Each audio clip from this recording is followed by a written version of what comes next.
Hi everyone, here we are with your Gold Wine Club for June. So I'm gonna do a quick pan of our lineup this afternoon and we'll jump right into it. The first one on our list is from Castelfranetto, which is, the winemaker has a long history with Super Tuscans and, working in Tuscany with those big, bold Cab Sangiovese blends. Came down to the Abruzzo area and, some plots surrounding the south there. But a Southern Italian white. Verdicchio is an extension of the word green. So a wine that is, meant to be drank young, meant to be fresh, very just kind of a no-nonsense style. Colaquito, the line here that we're having, is they do a red as well, and both are, they kind of just build that up even more, where it's all stainless, it's fresh, they go right from, vineyard to tank to bottle, meant to be just enjoy, easy weeknight dinner grab. The wine itself, light body, a little bit more subdued. You're not going to get those big, tropical fruit or any sort of, big fruitiness on the nose. But great herbaceous quality, still has that acid, it's not flat, there's still stuff going on, but the nose is a little bit cleaner, easy, food pairing or light white drinking. The next one is Cuvée Eva. So this one is from Margaux, which, if any of you had the Darsac, Margaux is a very prestigious area in the north of Bordeaux there.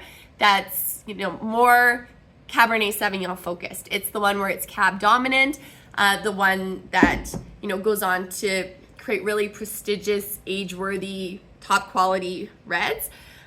We don't see a ton of whites coming out of that area. If it's a white Bordeaux, typically, fake map here, it's down kind of between the two rivers, where the white grapes tend to do better, but Margaux does this Sauvignon Blanc. So although it's just called Bordeaux Blanc, it is 100% Sauvignon. There's no Semillon or anything else in here.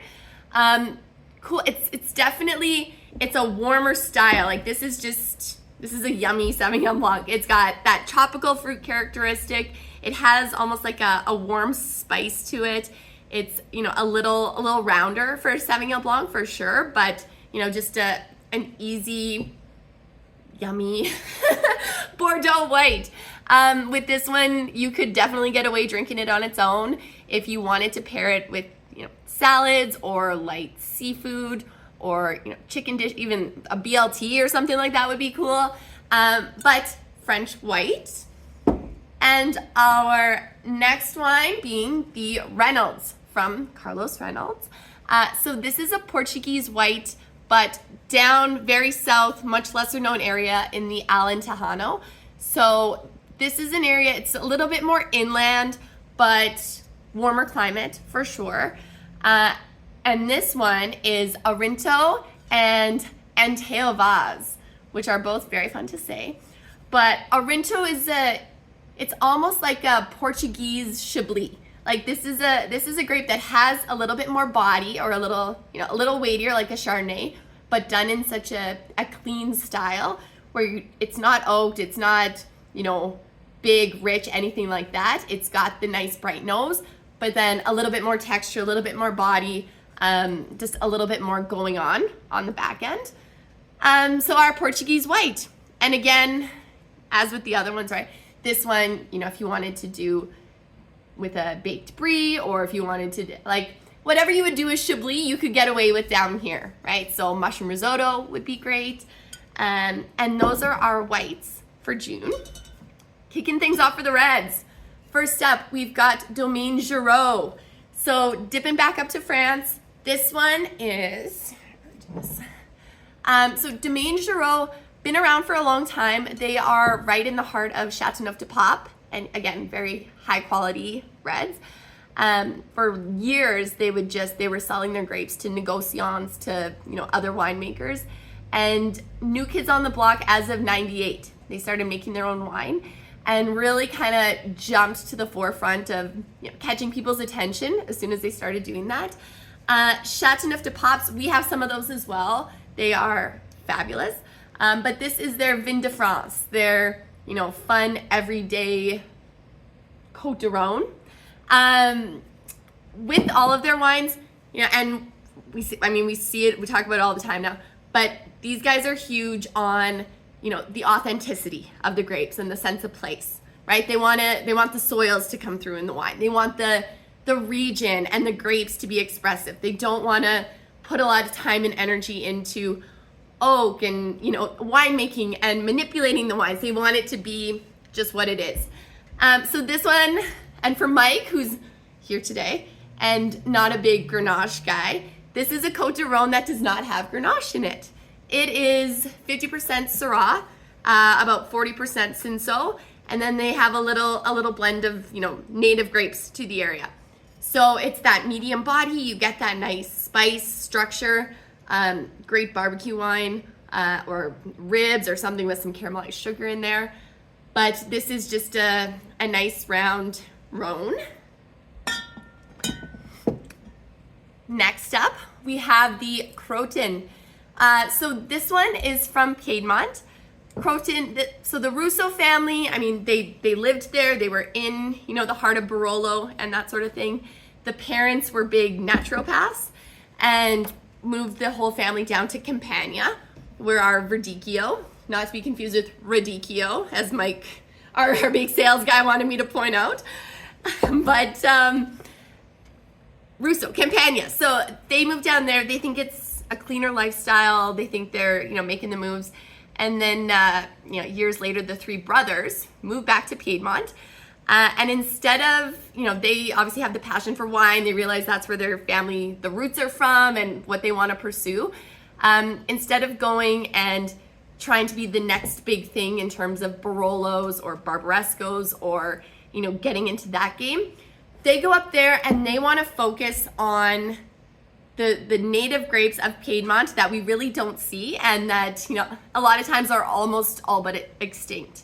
So this one is Freesia. You see it there. Freesia Asti. So Freesia, which strawberries is kind of the play here for the name origination. But Freesia is one of the parents of Nebbiolo. So I have no idea what it would have crossed with. And we got Nebbiolo, which gives us our Barolos and Barbarescos as a result of that. This grape you get some of those Barolo characteristics. You know, it's got that big tannin on the inside. It's got that, you know, tar and the violet characteristic. Obviously, some strawberries come through. But this is, you know, a really cool kind of alternative to that for those full-bodied wine drinkers. Again, any sort of protein is going to help with that tannin. Steaks, obviously a good one with the nice weather, but whatever that looks like for you. And seashells, the seashell on there, because they actually, you know, similar to Villa Barbie in some of those spots, but there are still, you know, high mineral, high seashell content right there in the soils.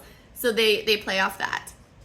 And our last one for June is the Innisfree line from Joseph Phelps.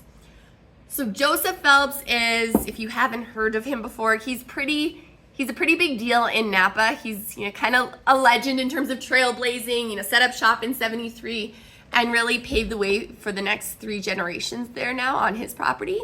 But big, I mean, he does Syrahs and he does other stuff, but Cab Sav is his bread and butter flagship. So Insignia is the Joseph Phelps, you know, top end. The Innisfree is from all of those same single plot vineyards that the Insignia and those come from. Just the ones that didn't quite make the cut for Insignia, they make the Innisfree, which is still a really cool, great little Napa cab. I love it because when you smell it, you know it's Napa right off the hop, but it's not overly done. It's not big fruit. It's not that aggressive Napa that it can sometimes get. It's balanced. It's structured. It's, you know, just a delicious little ambassador for California here.